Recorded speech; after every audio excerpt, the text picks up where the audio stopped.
Mereka bukanlah benda-benda dingin yang mati, melainkan penjaga rahasia peradaban kita. Pun mereka bukan sekedar saksi sejarah, melainkan kunci pembuka bagi pintu kesemestaan Indonesia purba. Anda jangan sekali-sekali mencoba memasukinya jika tidak memiliki ilmunya, dan jangan pula berusaha mendobraknya tanpa nurani. Mengingat yang sedang Anda coba selami adalah sebuah dunia yang tak pernah disusupi oleh siapapun selama masa puluhan ribu tahun.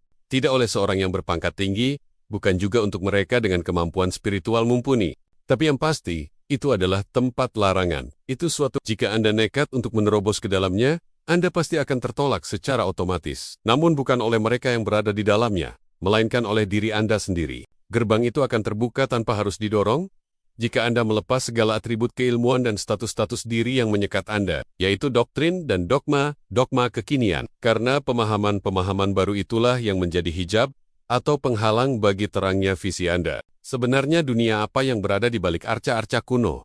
Situs-situs megalit dan gua-gua purba itu?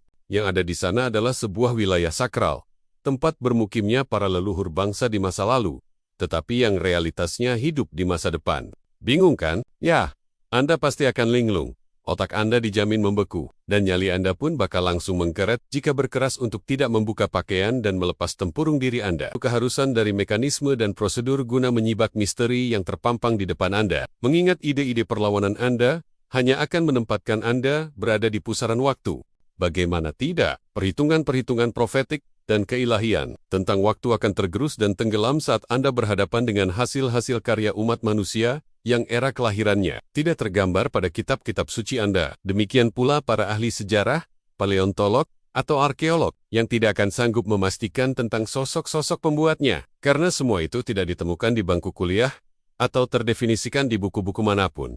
Anda pastinya cuma bisa membayangkan keberadaan segerombolan manusia di era zaman es, atau yang dikenal sebagai periode glasial akhir dengan pola budaya dan gaya hidup di zaman batuan, seperti Paleolitik, Neolitik, atau Megalitik sebagaimana yang biasa tercermin di film-film atau buku-buku dengan potongan rambut gimbal kulit berbulu, bercakap dengan bahasa-bahasa isyarat, dan bermukim secara komunal. Deskripsi semacam itu menunjukkan jangkauan imajinasi orang-orang asing yang dibatasi oleh pemikiran-pemikirannya sendiri. Tidak aneh jika sangat banyak temuan arkeologis, botani dan geologis yang diabaikan, karena mereka semua terjebak dalam gambaran imajinernya sendiri tentang pendeskripsian sosok-sosok manusia awal kita. Gotcha. Itulah yang disebut sebagai jebakan Kilmon. Anda berteori, dan Anda terperangkap di dalamnya, tanpa mampu untuk keluar dari sana, karena teori-teorinya sudah terlanjur diimani oleh manusia sedunia. Jadi, sampai kapanpun pihak-pihak asing bersama antek-antek lokalnya akan terus bertahan untuk membonsai dan mengerdilkan usia peradaban kita. Mereka tidak akan mengakui Gunung Padang sebagai situs megalitik tertua di dunia, dan juga tidak akan mempublikasikan secara luas lukisan gua tertua di dunia, yang ada di Gua Karempuang, Sulawesi Selatan. Karena jika sampai terkuak, itu menjadi kiamat bagi ilmu pengetahuan mereka.